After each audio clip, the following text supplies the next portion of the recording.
unless we do something to prevent it, over the next 40 years, we're facing an epidemic of neurologic diseases on a global scale.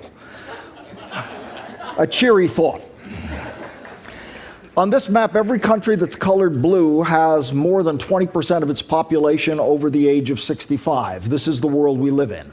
And this is the world your children will live in. For 12,000 years, the distribution of ages in the human population has looked like a pyramid with the oldest on top. It's already flattening out. By 2050, it's going to be a column and will start to invert. This is why it's happening. The average lifespan's more than doubled since 1840, and it's increasing currently at the rate of about 5 hours every day. And this is why that's not entirely a good thing. Because over the age of 65, your risk of getting Alzheimer's or Parkinson's disease will increase exponentially.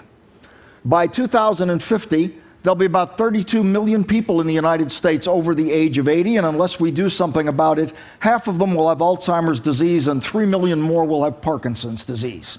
Right now, those and other neurologic diseases for which we have no cure or prevention cost about $1/3 trillion a year. It'll be well over $1 trillion by 2050.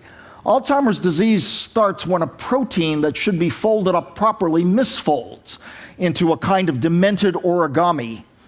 So one approach we're taking is to try to design drugs that function like molecular Scotch tape to hold the protein into its proper shape. That would keep it from forming the tangles that seem to kill large sections of the brain when they do. Interestingly enough, other neurologic diseases, which affect very different parts of the brain, also show tangles of misfolded protein, which suggests that the approach might be a general one and might be used to cure many neurologic diseases, not just Alzheimer's disease. There's also a fascinating connection to cancer here, because people with neurologic diseases have a very low incidence of most cancers. And this is a connection that most people aren't pursuing right now, but which we're fascinated by. Most of the important and all of the creative work in this area is being funded by private philanthropies. And there's tremendous scope for additional private help here because the government has dropped the ball on much of this, I'm afraid. In the meantime, while we're waiting for all these things to happen, here's what you can do for yourself.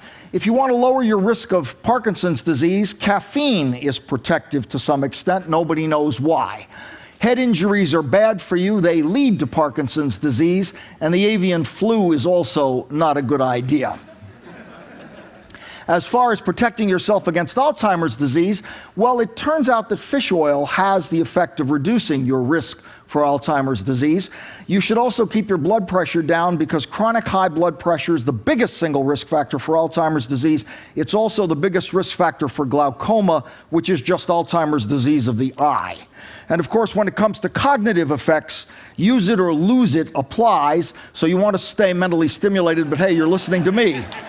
So you've got that covered. And one final thing. Wish people like me luck, okay? Because the clock is ticking for all of us. Thank you.